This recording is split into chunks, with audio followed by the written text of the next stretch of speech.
Welcome to Italics, television for the Italian-American experience. I'm your host, Anthony Tamburri. This month, we're honored to have Michael Dante, born Ralph Viti, originally from Stamford, Connecticut. Michael started as a professional minor league baseball player and later became an actor. With appearances in 30 films and 115 television shows, Michael Dante has had a prolific acting career. I've got a better idea. Some notable works include Winterhawk, The Naked Kiss, Seven Thieves, and his roles in the iconic TV series Bonanza. He is also an author. His recently published book, Listen to the Rain, tells the story of a young man with dreams of a baseball career while being involved in organized crime.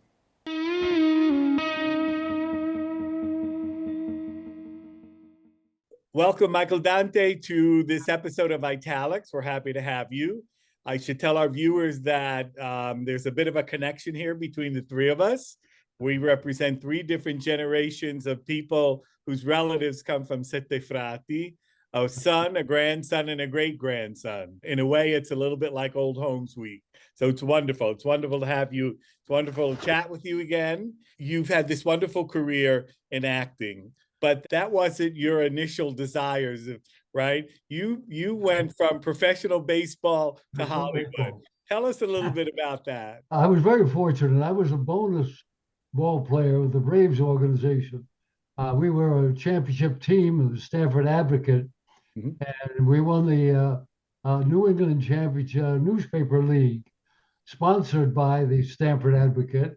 And I was very fortunate to have a very good series, and the Braves saw a great deal in me and signed me to a $6,000 bonus. In those days, that was a lot of money. Today, I would say on a par with the drafts that they have in Major League Baseball, I would say $3 or $4 million. But then it was for our family. We didn't own a car because my dad was in the produce business, and we were 5 children, mom and dad. There were 7 in the family, of course. And when we traveled with dad's truck. So we didn't have the comfort and the convenience of an automobile at that time. So the first thing I did was buy our family a 4-door Buick, white wall tires, radio, heater, and it's just what the family needed. It was so uplifting, and we were able to travel without the discomfort of riding the back of a truck to go to various places. But it was a very exciting period of time for me. I was all of 18 years of age and beginning on my boyhood dream, chasing the American dream to be a professional ball player. Then you end up in Hollywood. How does that happen? I had an arm injury, I had an operation on my shoulder. The doctor said, I want you to go somewhere where it's warm. So I said, Mom, Dad, can I use some of the money from my bonus money? And I want to go to University of Miami of Florida as a drama major. Well, I did. I was accepted as a fall semester. And during that period of time, this is after a couple of years of playing professionally, by the way. So I was entered the University of Miami of Florida. I lived off campus. And my very good friend, buddy, and teammate, Mickey McDermott, he played with the Red Sox, the Yankees, Washington Senators, and so forth, was very good friends with Tommy Dorsey. And Tommy Dorsey was doing one-nighters with his great band up and down the east and west coast of Florida. This was 1954. The phone rang, and he picked up the phone, and he said, Mickey, and his brash man, oh, hey, TD, hey, Tommy, where are you? So he says, we're here. We have a night off. Tino Barzi, his manager, and he were the super fans. They loved baseball. We said, Mickey, we got a day off. We got a day off. We would like to see you for dinner. We want to talk baseball. So Mickey said, okay, we'll do it. He said, you mind if my buddy's a hell of a ball player? And by the way, he's invited to the Washington Senators to the big league club for spring training. He's had some arm problems, but he had some surgery and he's coming around. He's doing great. So he has a good chance of making our ball club. You got to meet him. He's an interesting guy. He's a drama major at the university. So, Tommy, who was a marvelous, great leader of men, said, absolutely. So we met and so had a wonderful time. And Tommy said, look, doing these one-nighters up and down the coast, and I'll be back in February before spring training. He said, I'm sure we'll have a night off and we could do this again. Cut to the chase, true to his word, Tommy came through to do the one-nighters again, and he called. And then I was leaving my apartment, and I lived in those days in an old Spanish building, the University of Miami of Florida. And I was just about to close the door. I had props in my arms. I was doing a play, Golden Boy, and a phone rang. I said, "Oh God!"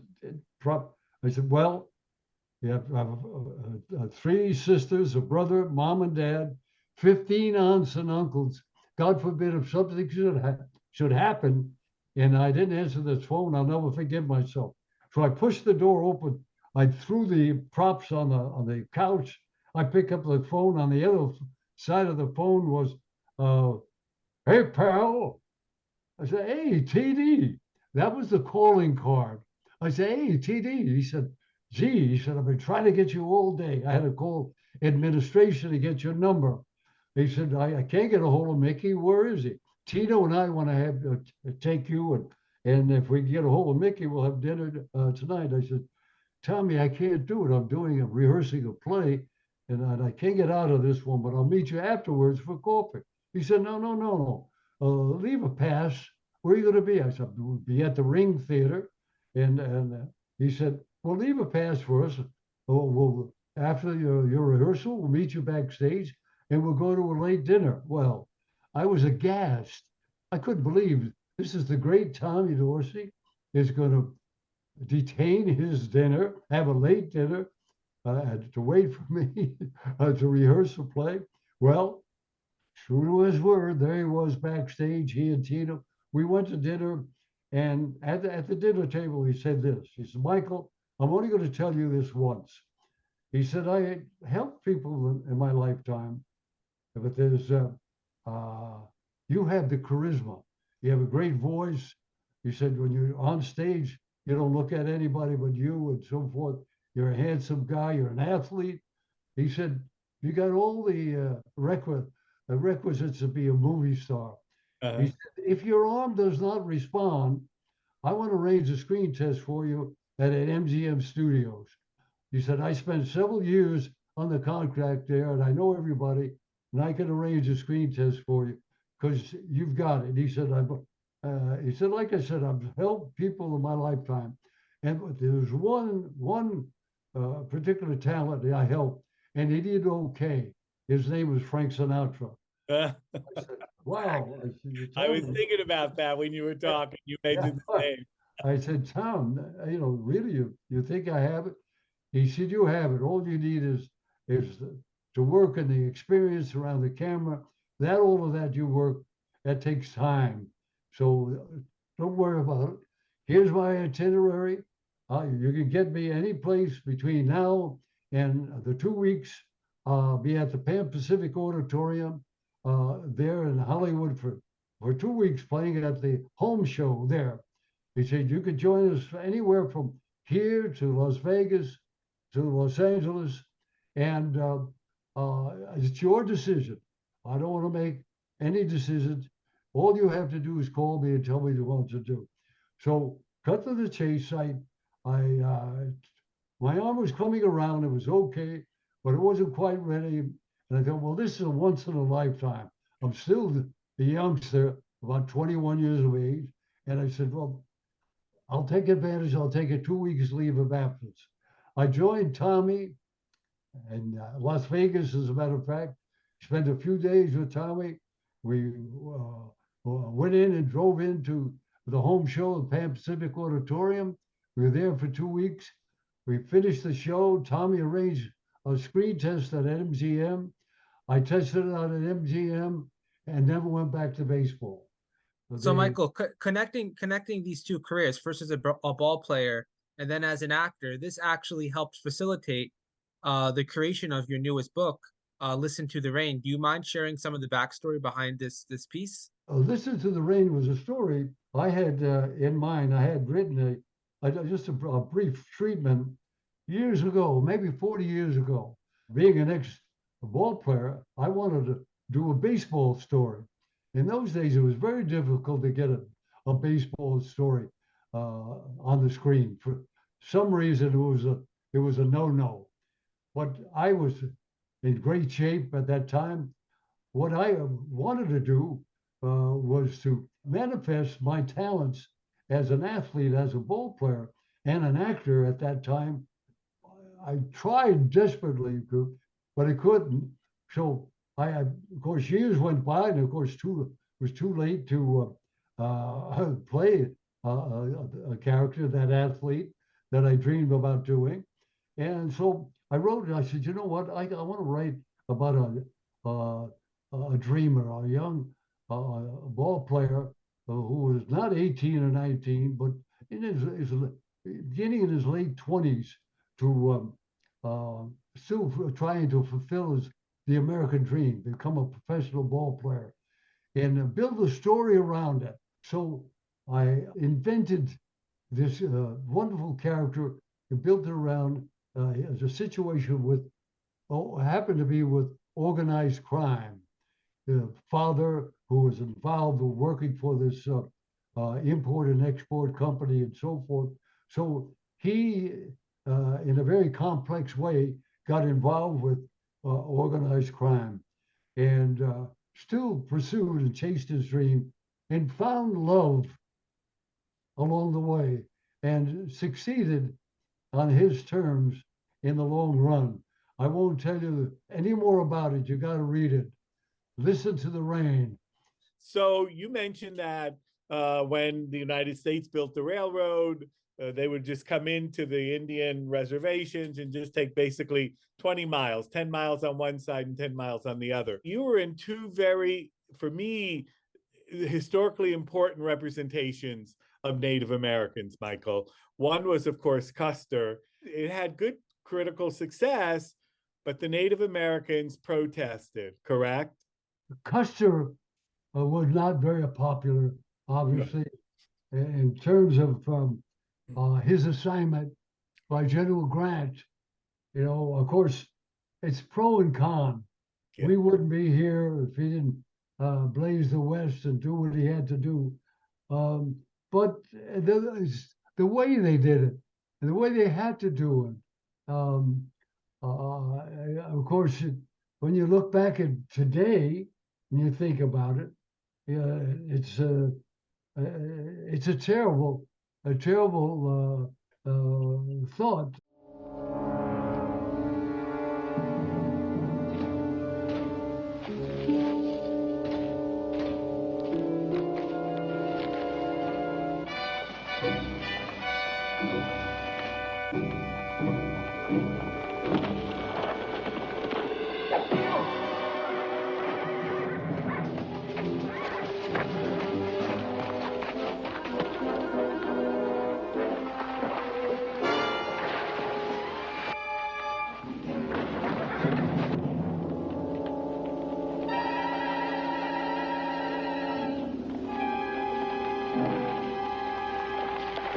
Remember, let them come in close.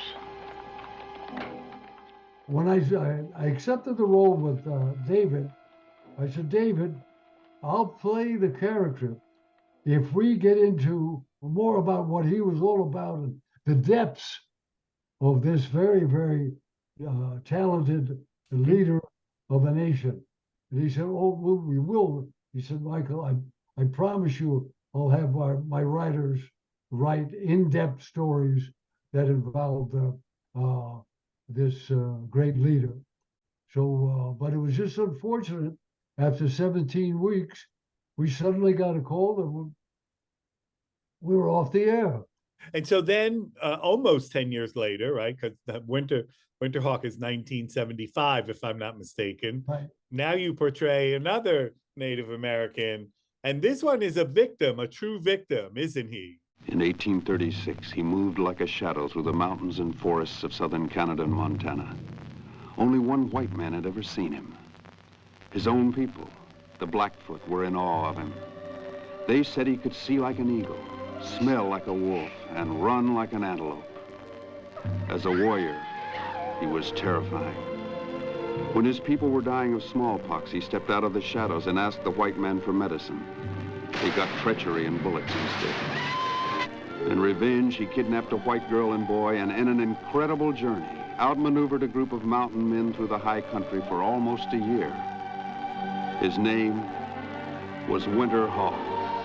He had gone to the white man to exchange furs, his possessions, for medicine. Medicine, right. Medicine for cure for smallpox.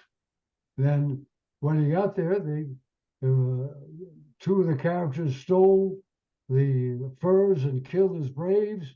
So he retaliated and kidnapped the girl and boy.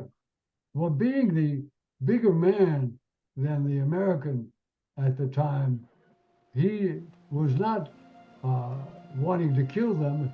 He wanted to lure them in to be able to get the medicine to cure his people.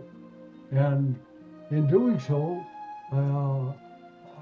a romance ensued, very allegorically, you know. And that wonderful relationship, which was done very, very subtly, with wonderful nuances and so forth. And again, with Winterhawk, he was not written as a spiritual man. I made him a spiritual man.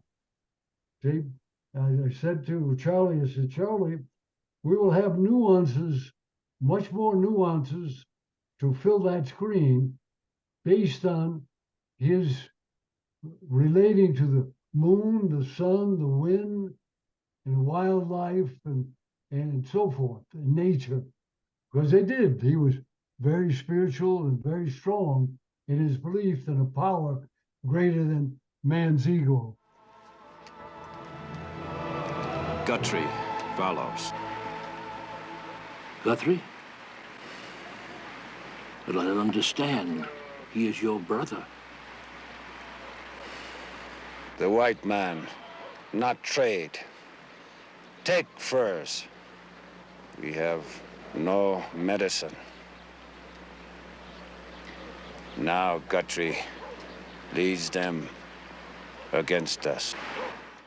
I was in New York at the time, and I had a phone call from my agent, and he said, Michael, they want you to read a script called Winterhawk to play the title role.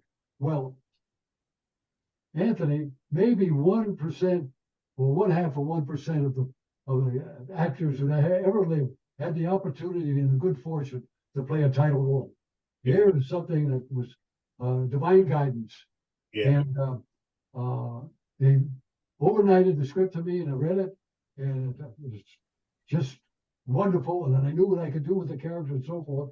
And he said, they want to see you as finished as soon as possible. As soon as you get home. I was there for just another 4 or 5 days. Got home to my home in Beverly Hills at the time, and Charlie Pierce sent the private plane to Kalispell, Montana, to meet him. And I walked into the room. They had a large table, and his staff was sitting there waiting for me. And I came into the lodge and approached the table, and he pointed his finger at me and he said, "You're Winterhawk." But I was able to bring to that character the wonderful attributes of character and integrity that my mother and father had, and what they believed in the purities and what they had taught me as a man, so that I was able to see the sides of the character. So in making decision, you saw the nuances and the attitude on the screen to make it successful. So, Michael, I'm curious. Our show's called Italics, and you're an Italic yourself. Do you mind sharing a little bit of information about the changing of your name as you went to Hollywood, right? And what it was like acting in the 1950s at a time when Italians in America were beginning to assimilate on a wide scale. We should contextualize this. Your birth name was Ralph Viti. Yes, right, Yes. right. And named after my grandfather. I was starring in my first movie, Westbound, and assistant director said, "Mr. Warner would like to see you right away." Jack Warner wants to see me right away. I said, "Whoa, what did I do? I hope I didn't do anything wrong." So forth. He said, "You have some time?" Yeah, I said, we're in between shots. I've got a good half hour. He said, "Please come with me right away." So I went into the office. He was kind of a brash guy with a cigar. I walked in, his secretary marched me into the office, opened the door, and said, "Young man," he said, "we have a problem." He said, "People are calling in the publicity department." He said, "You're a very fine actor. You're doing a great job in Westbound. Now we need publicity." He said, "But Ralph Viti isn't going to make it up on the screen. It just doesn't look good," and so forth. He said, and they're calling in and people are asking for Ralph Ziti, Ralph Beatty, Didi, and they don't know who they're talking about. So you got to have something that looks good on the screen, a short name and a long name, or a long name and a short name. That's what works on the screen. So he said, "I have a suggestion. Michael Brady, Michael Richards, Michael Richardson's, Michael Wilson, and so on." He said, "What do you think of that?" And I said, "Well, I don't want to relinquish my heritage. Can I think about this over the weekend?" This was a Friday, and he said, "By all means, son." He said, "I want you here at 10 o'clock. If you're not in a shot, at 10 o'clock here in this office, and come up with a name, okay?" And he said, "Write these down." So I wrote those names down, and I went home, and I thought about it. I have a cousin with a first name of Dante. So I went over names, Jim, James, John, Michael Dante. Michael Dante. A spark lit up, and that was me. I said, "I've got it. I've got it. Wonderful. I am not giving up my heritage. I'm proud of my heritage, and I don't care what they say. Anything you want to know about my career, go on michaeldanteway.com. You'll see all of my books, my pictures, everything I have to offer, and what I've done over 60 years of work. And also my radio show. Of my 200 shows, there are 40 some odd Hall of Famers, Major League Baseball, NFL, golf, I mean, you name it. These wonderful interviews that nobody has, they're treasures. And these are people that I worshiped, and they were marvelous, talented. They're all recognizable stars and talented people. And most of them are gone. So they're classics. Listen, Michael, it's been a pleasure. And I love the fact that we have these 3 generations of Sette Fratesi here. And 3 generations of Stanfordites. And 3 generations of Stanfordites, exactly. Somewhere we're all related in that little town up on the Montagna.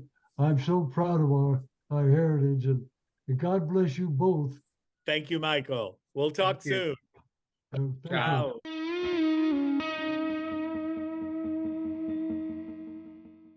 Thanks for watching this episode of Italics. I'm Anthony Tamburri. Arrivederci alla prossima puntata.